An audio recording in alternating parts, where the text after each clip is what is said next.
All right, so what I want to go over today is the rendering part of this. So in past lectures, I've shown how to do the modeling parts, basic modeling stuff, a little bit more advanced than what we did before.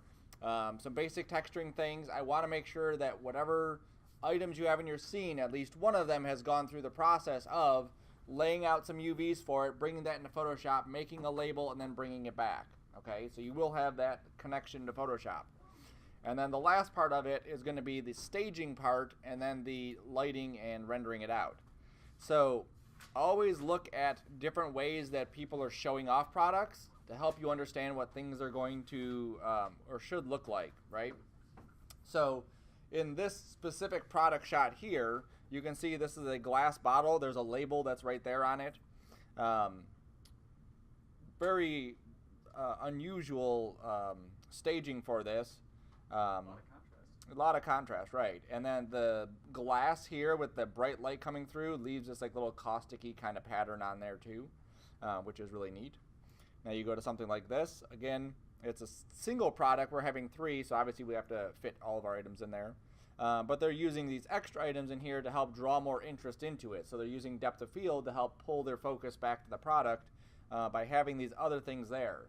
If you don't have other items in your scene, you simply have your 3 products, it's very difficult to have any kind of depth of field in the scene because there's just not enough stuff there, okay? So something like this here, it's still loading, I think, or it's just grainy. Access denied. All right, we'll go to this one. There we go. So with this one item in the scene, even if you had depth of field on here, you wouldn't see it unless it was very soft around the edges of the product. But with this item here, which is very similar to that, you see these little raindrop type things add that ability to see the depth of field, to actually feel a little bit better. There are some things that are kind of like things you should avoid. Not always avoid them, not always not have them there, but in the beginning stages, we want to make sure that we don't, okay?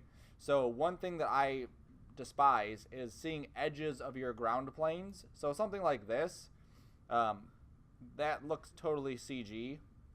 It might be a photography, but it just looks totally CG with how hard that is and that is.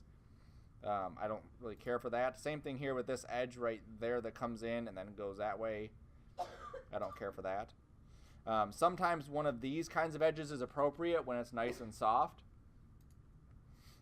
This is neat how they've done this, even though we can't see the full-size image. This is neat how they have these other items in the background. That's kind of cool there. That's pretty horrible. Okay. A lot of times you'll see this where there's basically like no background at all. And what that is a coved background, okay? And it's just soft enough that you can't see any kind of shadows or lights. Also, it's so far back that you can't see where it's turning. If your items are really close to it, you will see shadows and reflections and whatever else on that area.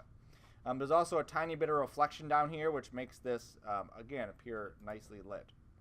Here's another one, the same kind of thing, but you can see a little bit of that cove right there, okay?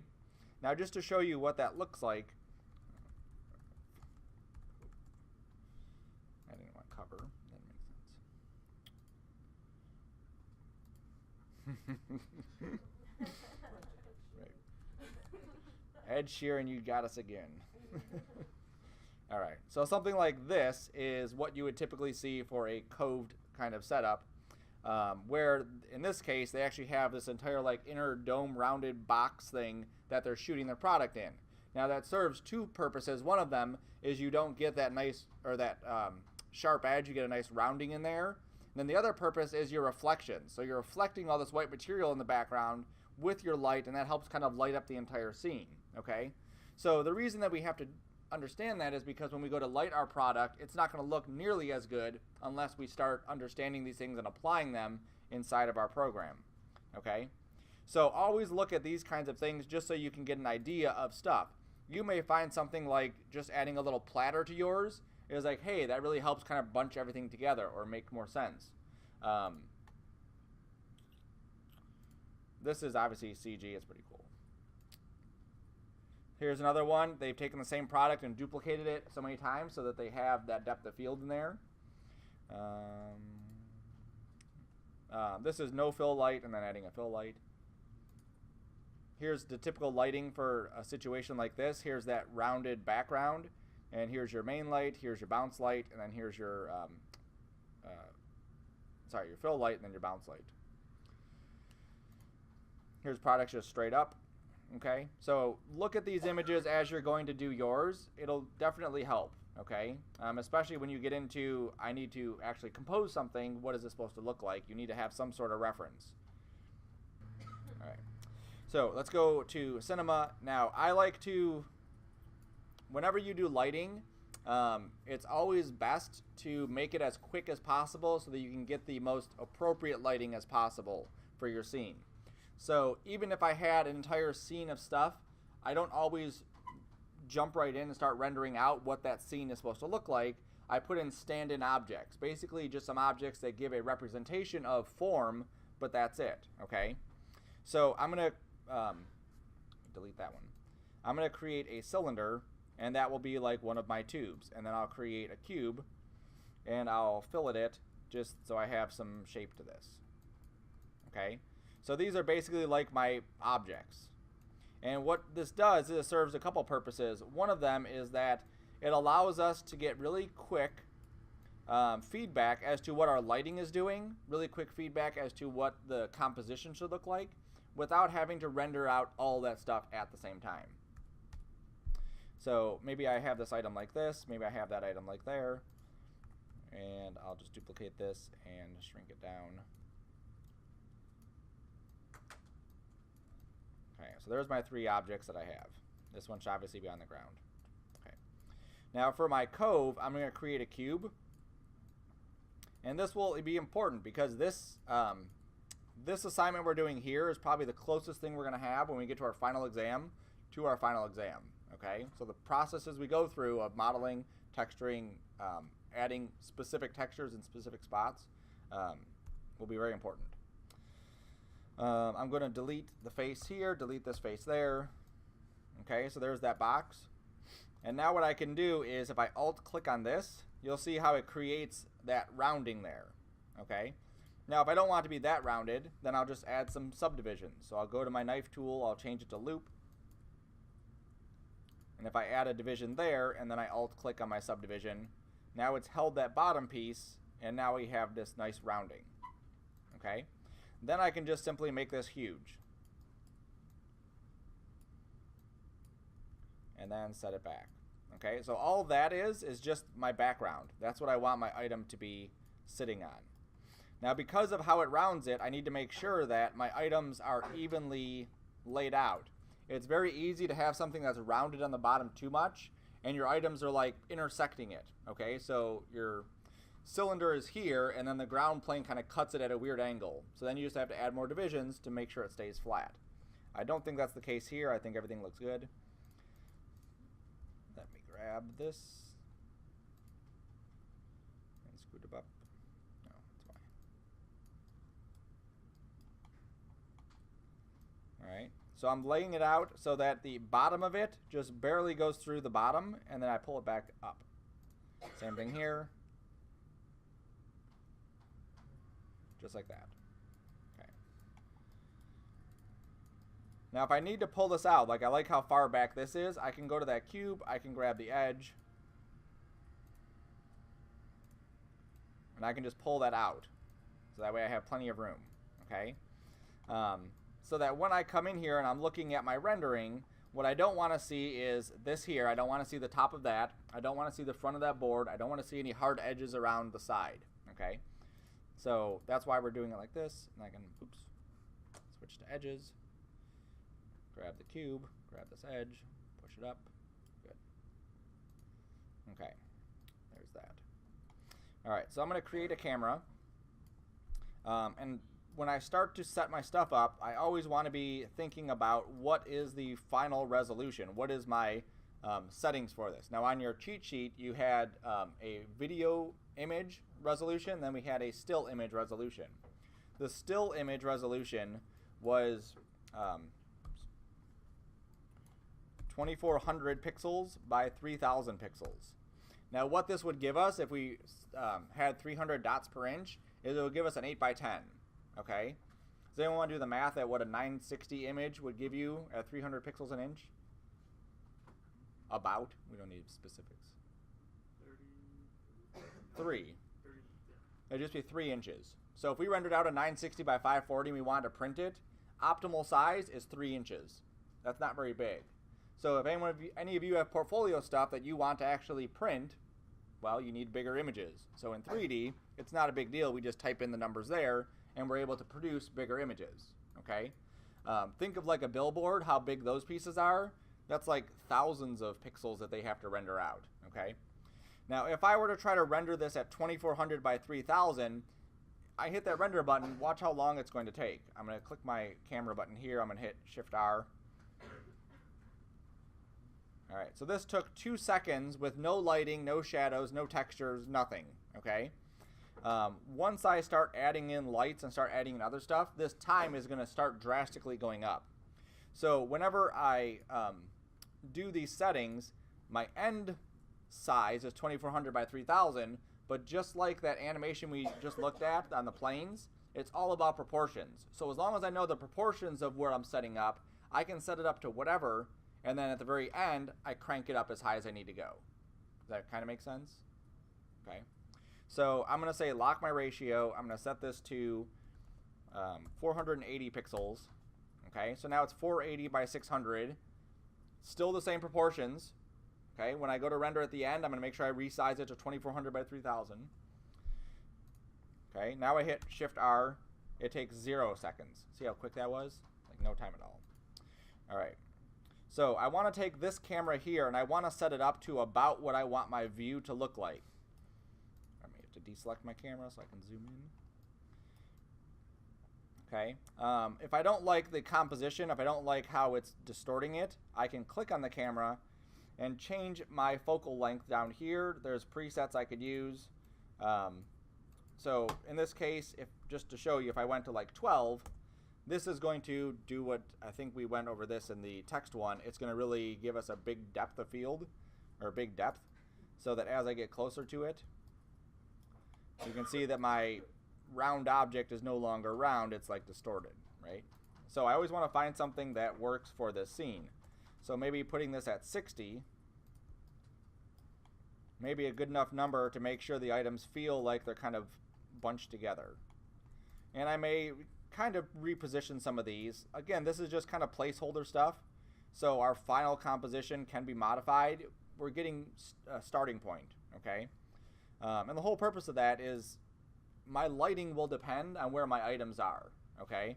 If I have this item here and this little disc here, and I have this thing way over there, and this is here.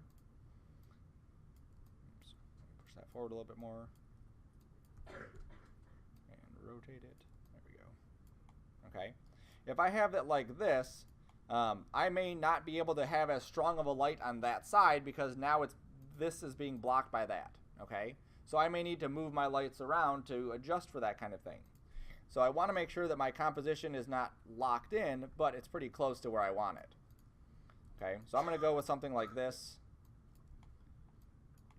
Going back to your design class, you know, looking at balance, looking at composition, like if you were to take even a photograph, how you would lay your stuff out. You're a little bit too bunched up, just bunch. There you go.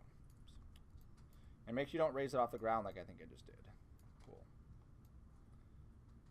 All right, so that looks pretty good like that. Now again, looking at, are we seeing the top of the items, right? Do we have a label there? We want to make sure we can see it. If we don't have a label, we can go, you know, that way.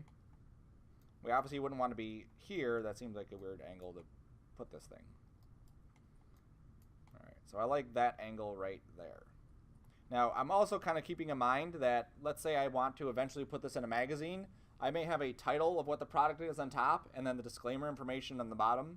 So I'm leaving space for those two areas because this one assignment that is just a rendering can turn into something a bit more than just a rendering, a flat image. Okay? So once I'm happy with where my camera is, I'm going to go to my coordinates for it, and I'm just going to set a keyframe. So I just set a position keyframe and a rotate keyframe. That way, in case I click here and I accidentally move it, all I have to do is adjust my time, and it jumps me back to where it was at the beginning. Okay, so that's a quick way to make sure your camera is locked so you can't accidentally move it. All right, so I hit Shift R. That's what my image looks like. That looks good. I'm going to jump out of the camera because I need to manipulate it and move stuff around. So I'm going to go and start creating some lights. Now, the point light we've talked about before, it's simply just a point. The spotlight does shine down from a certain area, and then the area light is a square. So typically for most of the stuff that I use here, I will use an area light. Sometimes I will use IES lights. I think I showed that before too. Does anyone not remember that? Does anyone remember that? You remember it. Okay. I'll show it again just for fun. So an IES light allows us to assign an actual like shape to our light. Apart from just being a dot, apart from just being like flat color, it allows us to go through and give it some sort of detail. So here is an IES light. Okay, so if I put it right there, I go to my render view.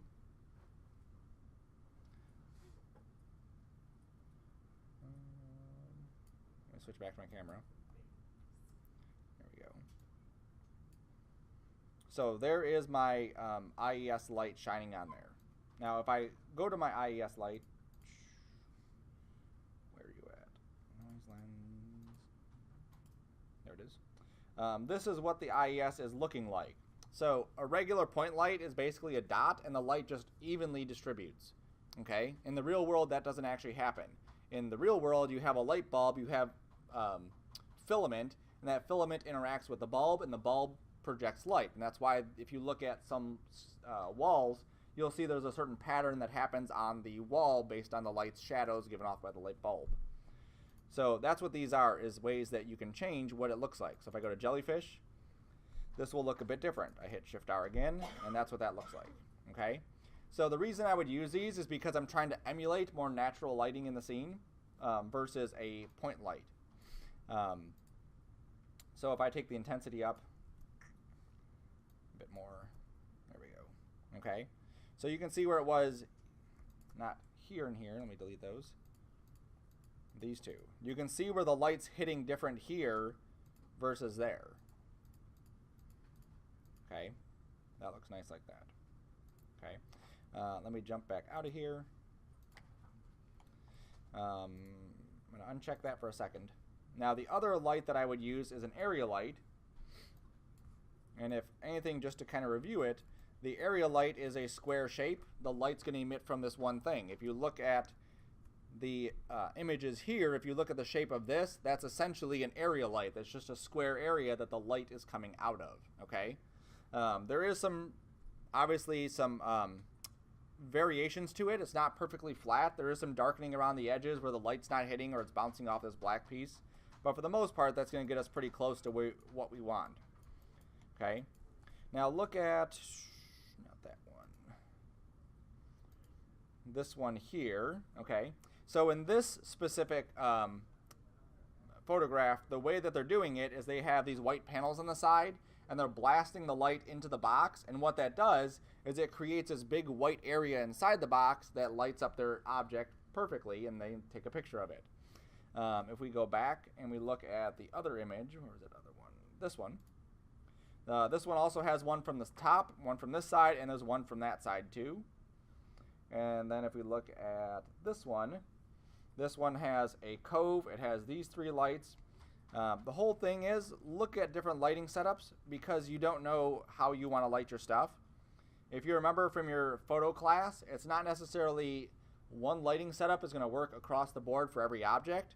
You basically have to go in with the starting point and then start working your lights around what is looking good and what is not looking good. Okay? Remember when we looked at that iPhone video where they go through and they photograph the iPhone and they're spending hours like setting up these lights and setting up that and positioning the camera? Same setup, okay? They know what the iPhone's supposed to look like. They know what the lights are supposed to look like. And every time it's just tweaking all of these things to get that end image. So the way that I always start my lights is I do basically the 3-point lighting. So I start off with one on this side. There we go. One on this side. And I'm going to angle this down a bit.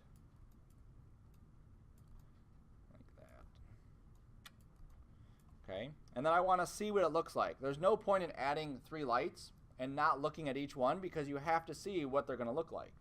So if I open this image back up again, and then I render it again, no, I just want that same camera. Where was that button? Info, layer, filter.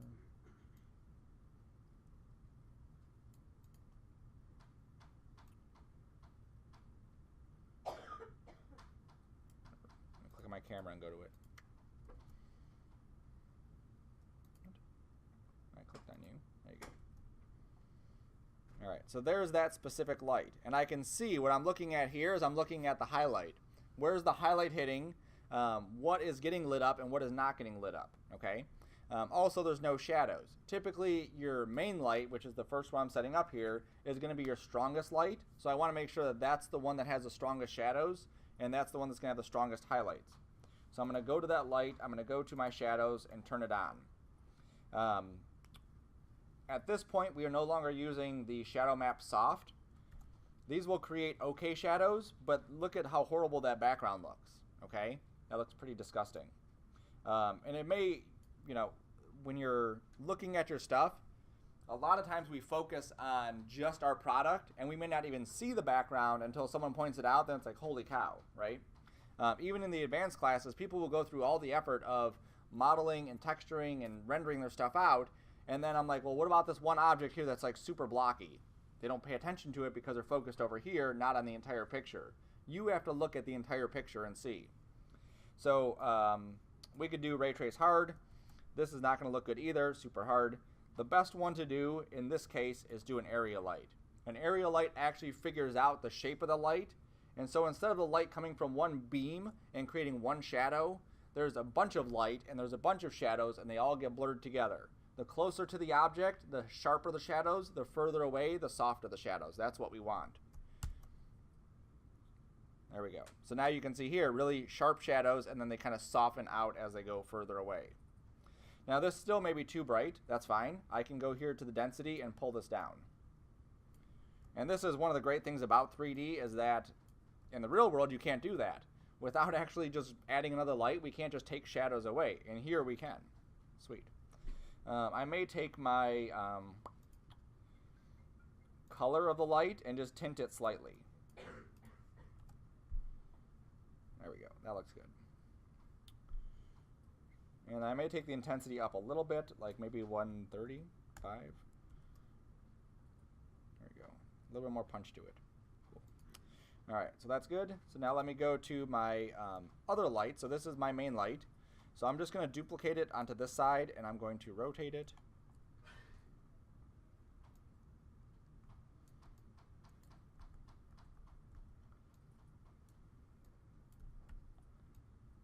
And you'll see that I kind of lowered it to the ground a bit.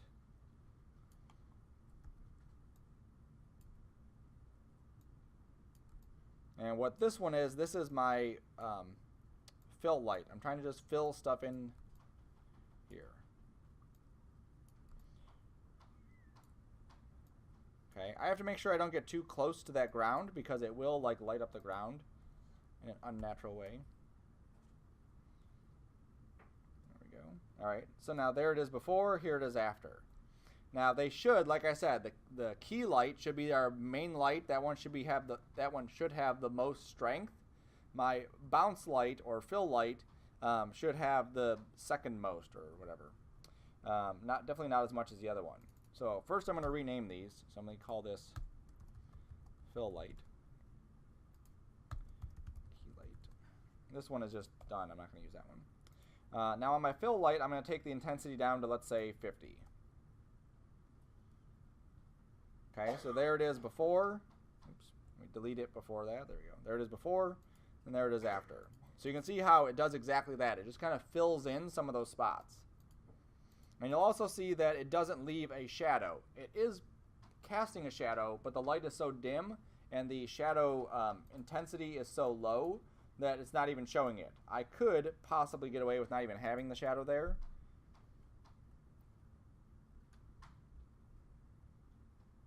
It does add a nice little touch right there I like, so I will keep the shadow on. Okay. Now with this one, I'm going to change the color of this too. So I'm adding more of a blue tint to this. So what you'll see is that the more saturated you get, or the more value you play with, the more you go away from actual pure white. You may need to increase the intensity of it, because what's going to happen is as I go to, let's say, this dark blue, it's actually knocked the intensity down already, and I need to crank it up to compensate. So I may just play with it like this until I get something like that. Okay.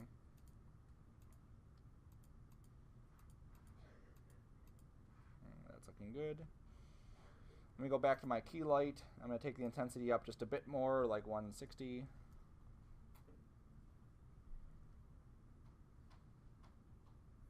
And then I want to maybe orange this up a little bit more.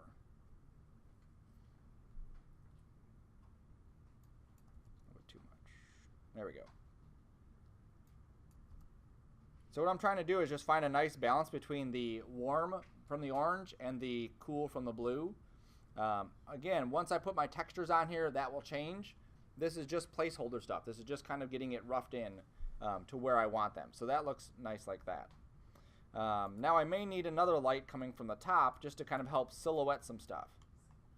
So the same thing, I could duplicate this light,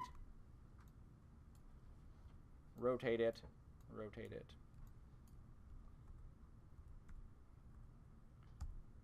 move it.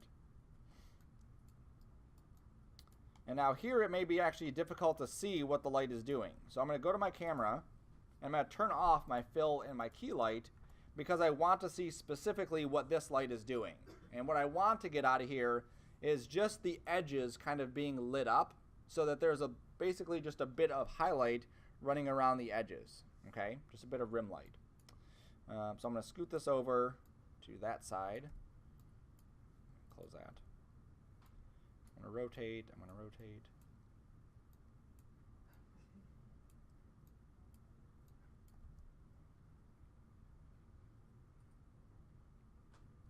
Okay.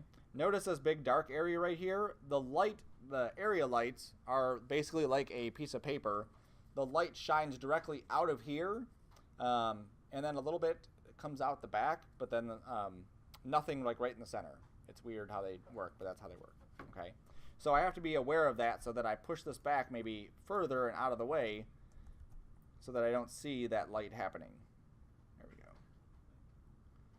All right, so I think I still need to maybe move it a little bit more forward and rotate it a little bit more. Now this is going to be a little bit difficult, because obviously we're aiming this at the objects. It's just trial and error. Just get it in the right spot. So that looks pretty nice like that. Now I don't want to have a shadow coming from the back. This is going to look weird when I turn on my other lights. I'm going to have like a shadow going this way, a shadow going this way, and a shadow coming the other way. That's going to look odd like this. So that's where I want to go to this light, go to the shadow, and turn that shadow off.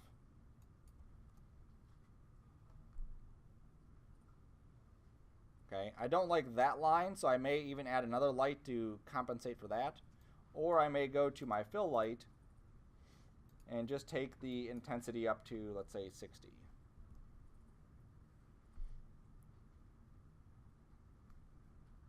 Yeah, that helped it a little bit. I may want to just pull that other light forward a bit more. Now, when we get back to the render view, watch how much our render time has kind of changed from this. Because you're going to see our 0 seconds has quickly gone up to 5 seconds. And obviously 5 seconds is still not a lot of time, but because we're working with dummy objects, these standard ones, and because we're working at a smaller resolution, that looks much better than our previous one, that 5 seconds is actually like 5 times what it was originally taking to render. So once we start pushing these values, it's going to take 5 times as long every time we come up. Alright, so that's looking pretty good. This is really dark here. My object is not going to be that rounded, so it's not going to be that dark. So I'm fine with that. I like the way that the lights are set up in here. Some things to watch out for is just muddiness. Just to show, if I go 50 here, 60 there, and let's just say 70 here. Okay, so all 3 of these lights have different values, but when I render it out, it looks like that. Okay, and you can't have something look like that because it doesn't show off the product. It looks pretty disgusting. when in doubt, go crazy with your values. Like, people will go like 70 and then they'll spend time like, oh, I'm going to go to 72 and then see what that looks like. I'm going to go to 74. Don't go to 74. Just double it, right? So I'm going to go to 140. Boom. And I'm going to see what that light does. And then I'm saying, okay, now this is making more sense. Even if I'm not sure, like maybe it's 160, I'm still going to go more. Like, I may not double it, but I'll go to like 240. Right? Now I know it's too much. This highlight is way too sharp or way too bright. So now I know between 140 and 240, that's my range. So now I can start to play with that. And what I'll typically do is just cut it in half. So roughly in half. So let's say 180. All right, that's looking pretty good. Again, I'm kind of washing out a little bit here, but I can just squeeze it down a little bit more. Oops. Not 1170. That's like way too much. There we go. So I think I'm probably going to be at like 160 for this. Yep, that's good there. Okay, so go crazy with your light intensities. Don't increment it slow. You want this process to be as fast as possible, and that's the way you're going to do it. Set your low where you know it doesn't look good. Go crazy until it's way too much, and then find that middle ground of where it does look the way you want. All right, now just to throw some textures on here, I'm going to create 3 basic textures. This one will just be plastic. And then this one will be glass. And then this one will be metal. Okay. So I have 3 items, 3 materials. So this is plastic. This is glass. Should I make this one glass? And then this one is metal. Okay. So now on the plastic material, again, if you're not sure what something looks like, look it up, right? So plastic bottle. Solid. Solid. There we go. Okay, so what I'm doing here is I'm looking at how the light is working on this, okay? So if I see a highlight right here, I know that that highlight is not a sharp highlight. It's pretty spread out and pretty, like, diffused, okay? Don't confuse the word diffusion with diffused. This is actually something else, okay? When I talk about diffused, I'm just talking about spreading out that highlight. So I'm going to go to my default specular here, and this is the highlight. That's what that little bump means. Now this is the legacy one. Legacy, from every time you're in a software, it means old. So don't use the old stuff. You want to find the new stuff. So any 4 of these are the new stuff. So if you use Beckman, or you use Ward, or you use Fong, they all give you just different options of what your stuff is going to look like. For now, I'm just going to go with Beckman. And if I want to see what this looks like as I'm working, I can go to my render and I can say render region. This is my plastic here, so I'm just going to marquee a box. And what it's going to do is as I marquee that box, every time I make a change, it's going to update that change. So as I go into my color and I start picking a different color, you'll see how it's updating that color, right? So looking at how spread out this specular is compared to this, obviously mine is way too sharp for being a plastic. So I need to go to my reflectance and start to play with it. This here is that reflection, okay? That's that specular. And you can see how sharp it is. It's going pretty straight up. So if I go here to my roughness, you'll see how that softens it and spreads it out. So now I'm getting something closer to what that original image was. If I don't want it to be as bright, that's where specular strength will come in. Okay, so you can see how I can soften that brightness. There you go. So maybe something like that. There we go. And something like this would be appropriate for plastic. Now going to my color, obviously the color is actually going to come from my other stuff. I already have the material probably. I could have even just dropped the original material on there and started to play with it. There we go. Okay. Having on your plasticky materials, having some sort of texture to it, having some sort of grain, definitely helps. If you look at even your monitors, there's like a little pattern to it, right? It's not just like a flat, clear, slippery plastic. There is a kind of grainy texture to it. So going to the bump and then going to this texture, you can add in one of these things. So if I go to surfaces, here's a bunch of different things that you could add to it, obviously finding something appropriate. Typically though, I'll just go to noise and add noise to it. Now this noise by default is really big noise. It's making it look like lumpy. That's not what I want. I want fine little details. So I go to my noise here, I go to my scale, and I shrink it. So there's 20%, that's still too much. 10%, that's looking better. If I click back on the bump, I can take this number down. And this number will soften that bump.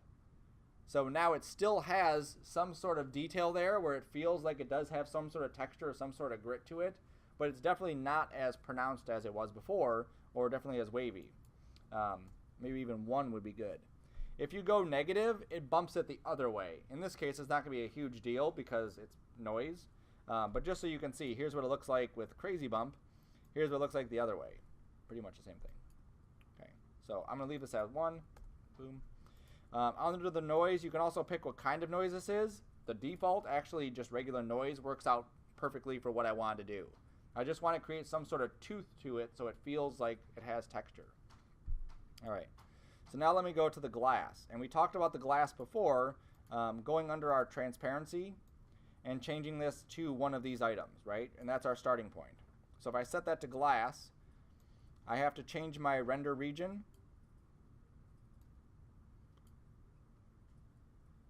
Okay, there's my glass material. The bigger this number is, the more distortion you get inside of that area.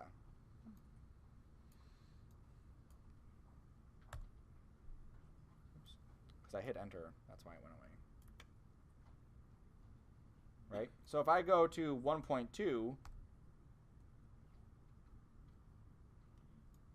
stupid, render region. Oh. I didn't go to interactive render region. That's why it didn't work.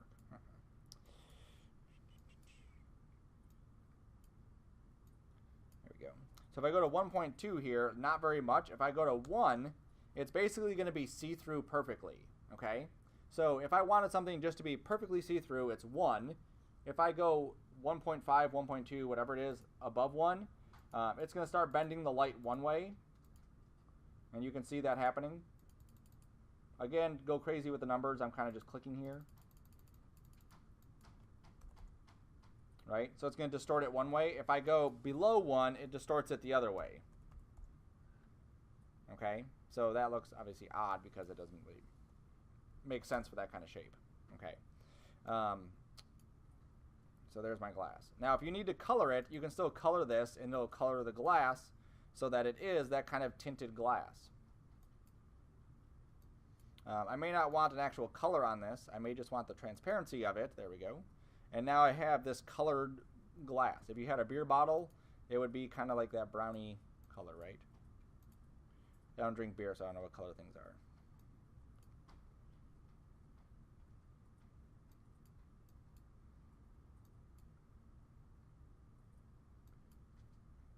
There we go.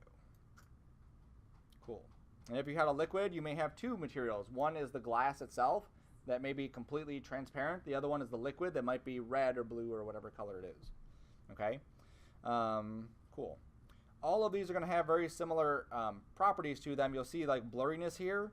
If I had this type of material, this is not blurry, but I may have a piece of glass like a glass block window or a stained glass or frosted glass that may have some sort of fuzziness to it where it does have some sort of texture. So I can crank up this blurriness, and that will create this kind of like frosted effect on top of the glass. Okay, so you may have your bottle of lotion or whatever, and that has that kind of frosty texture on it. You may also have the label is one texture and your glass is another texture. That's 2 materials. One is on the entire thing, one is on just the piece. Okay. I could add a bump to this too if I needed to. If it was like this, I probably would add a bump. And I would literally do the same thing. I would just go to noise. I would take this down to like 0.1, or sorry, 1. And I would take my scaling down to something really low. Yeah, something like that. Okay, so it has some sort of, again, some sort of tooth to it. Under my reflection, you'll see now that I have transparency clicked on.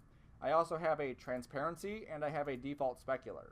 Okay, so just pay attention that you have that there too, that you could also adjust the reflection in the transparency.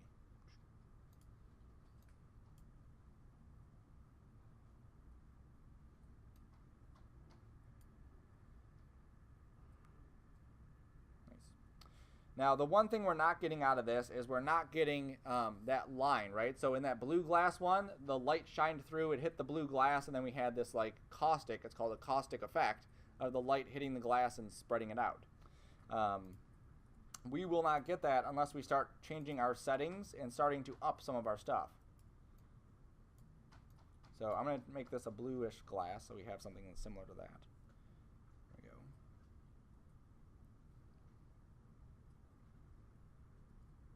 And let me render it here. And now you can see with the actual glass texture on here, 4 seconds that we used to have. Now this is taking, what, 10 seconds? 8 seconds? All right. So it actually is tinting it slightly there. Cool. All right. So we do get some free stuff right there. That's good. Cool. Now let's go to the metal. So I'll drag this to the metal area. This one and that one. Oops, there's no transparency on that. Now, if this is reflective chromy metal, there should be very little information coming from the actual color. Everything should be coming from reflection. So if I change this to Beckman, I take the roughness away and I take the reflection strength up. There it goes. We should see basically this chrome look to it. Now, this is an important thing to pay attention to, because if we look at the reflections that are in there, it is doing exactly what we expected. It's reflecting everything that's in the scene. The problem, though, is that we have this big black area where there's nothing happening, okay? So in that case, we need to fill that area. So there's a website. It's called Sybil HDRI. It's called HDR Labs is the name of the website. And what you can do is you can actually download environments from here that you can use as reflection maps into your geometry. So if you have a piece of glass that's not showing the way it should, or you have reflections that you need to fill in that area, they have pictures you can use. These ones are just random pictures. I would not recommend using these as ones in your product, but if you go further down, here are Lightsmith collection. These are ones that are actually lights that you could use inside your scene. If you keep going further down,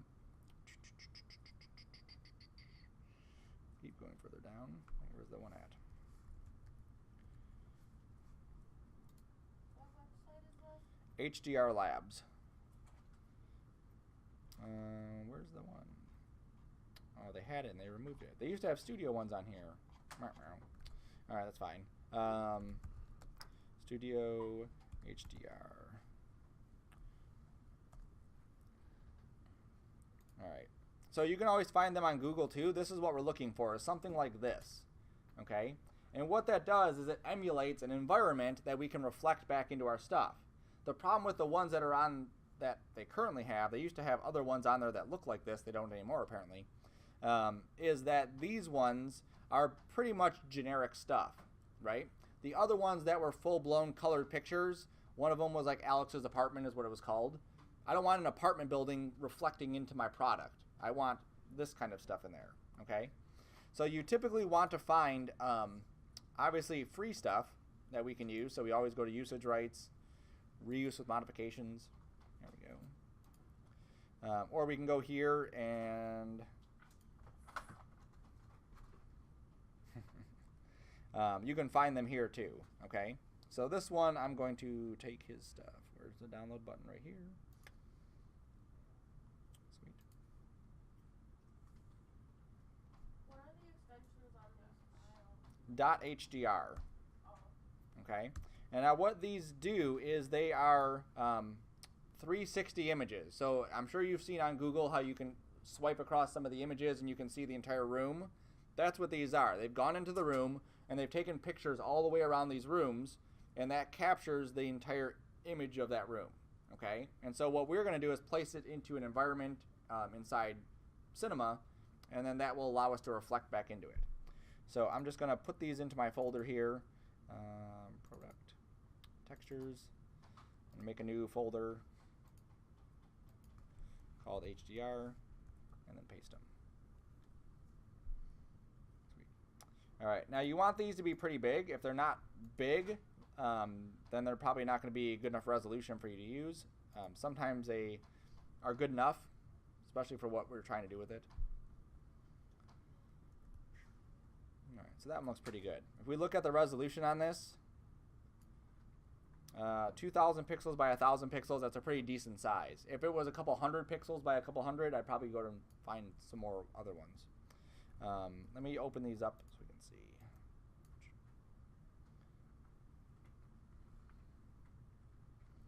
That one was fancy. I'm going to close that one, that one, that one, that one. That one's kind of neat here because you actually get the look of having that camera kind of reflecting back into your item if you needed. That one's kind of cool.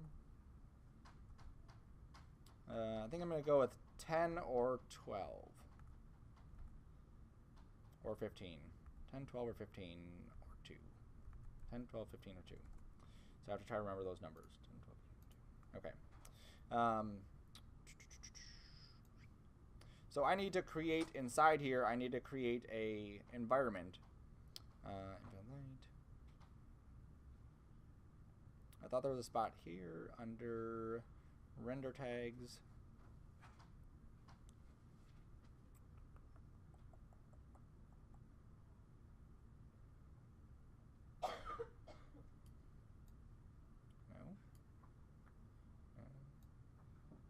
Oh, there it is. Environment. There it is. Under that guy. All right, so let me turn off my interactive rendering for a second. So I'm going to disable that. I'm going to get out of my camera for a second. And then here's my environment. And if you look, there's nothing actually there. So I'm going to create a material. I'm going to drop it on the environment and then assign that material to it. So I just go to the color. I'm going to go to the luminance, click on this, and find that HDR. So 2 was the one that I picked. So I'm going to go to 2.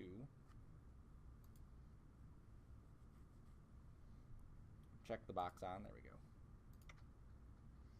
All right, jump back to my camera.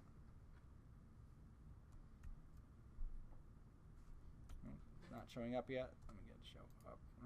Environment color, yes. Strength. Oops. I think I clicked the wrong one. Hold on.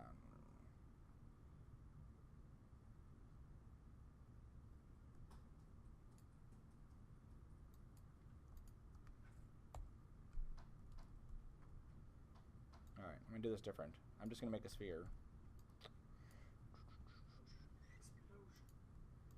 So I'm going to make an enormous sphere, like incredibly big. There we go. And I'm going to assign my material to that. Boom. And then now if we look at this sphere, that's the image. So it wraps all the way around it. Okay? So what I want to do is take this and just rotate it so that it's facing more like that. There we go. Now I'm going to jump back to my camera. Shift R. And then what I'm going to get is the reflection inside of my scene so that it's not completely black, so I actually have some stuff inside there. So you can see there's that light that was inside the image. Now it's reflecting inside this thing. Okay? So now I could say, all right, now that I have some reflection in there, maybe I don't want the reflection to be so much, or maybe I want to tint the reflection color.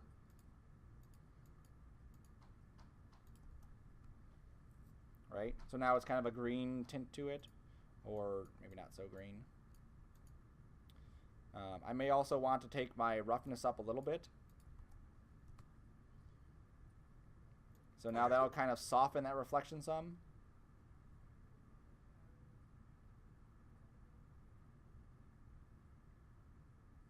Okay, now you wouldn't have a completely plastic item with no texture, a completely plastic or a glass cube, and a completely metallic piece like this. You're going to have stuff mixed in, but it's always good to see how those three things are going to lay out. Cool. All right. So now that I'm kind of, my lighting is set up for this, my materials have been set up for this, what I want to do is then I would just turn off these items. And typically what I'll do is just throw them onto a layer. Not that. Because I like to have them from a way that I could set it up. There we go. I put the wrong cube in there, I think. Yes, I did.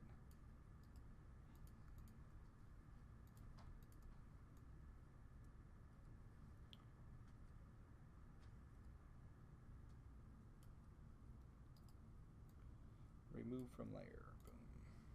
That's the one I want on there. Okay. And then I would just either import my items into the scene, or if I had them hidden, I would just unhide them and position them where I had them. Okay. And then my last stage, I'm just going to pretend that these are my items. My last stage would be going through and then cranking this back up. So back to 2400. That's back at 3000. Anti-aliasing, I'll set this to best. That should be it for that. Yep. I may also throw on like ambient occlusion. If you remember, that is going to give us our contact shadows. Now, if you look at the past rendering, this one took 13 seconds, and that's with reflections, that's with caustics, that's with having this glass material here and the reflections, and that's at the smaller size. This one is our full-size image. It has ambient occlusion. That was the only extra thing I checked, plus, you know, better render settings. This one may take a half hour or an hour to render out this one image, okay? So don't set it up to render right before you leave, because then it may not be there when you come back, right? So I would get it going, let it render, and then when you're done, you can just save it as a still image, as a TIFF. There it is. Hit OK. And then you can throw it into your folder, okay? Something else I was going to say. Yeah, if it doesn't turn out, obviously, then you can hit cancel and then, oops, cancel. And then you can fix something and then do it again. If you wanted to add anything extra, like that one had those jewels or raindrops or whatever it was and had the depth of field, in the past video I showed how to do depth of field. So you can look at that and see how you do depth of field. You can play with other stuff inside here too if you want to create other looks to this. There's a whole bunch of things that you can do inside here, like lens effects. Oops, not lens effects. I don't want that one. Like, where is it? It's color correction, global illumination. So you can do global illumination. Now this is going to actually calculate. We added the 3 lights, and that creates the light hits, and then it's going to actually bounce around. That's what it's going to do with global illumination. Automatically does it. Now the problem with it is that it's going to take even longer to render out. So if I were to hit Shift R again, you can see it does this, and it's going to gradually work. So this, if it took an hour before, it may take 2 hours now or 3 hours, okay? But the more things you add to this, the more you're pushing it to look, the ability to look closer to what you want it to look like, okay? So I'm not requiring you to use global illumination or ambient occlusion, but you definitely could use those if you wanted to.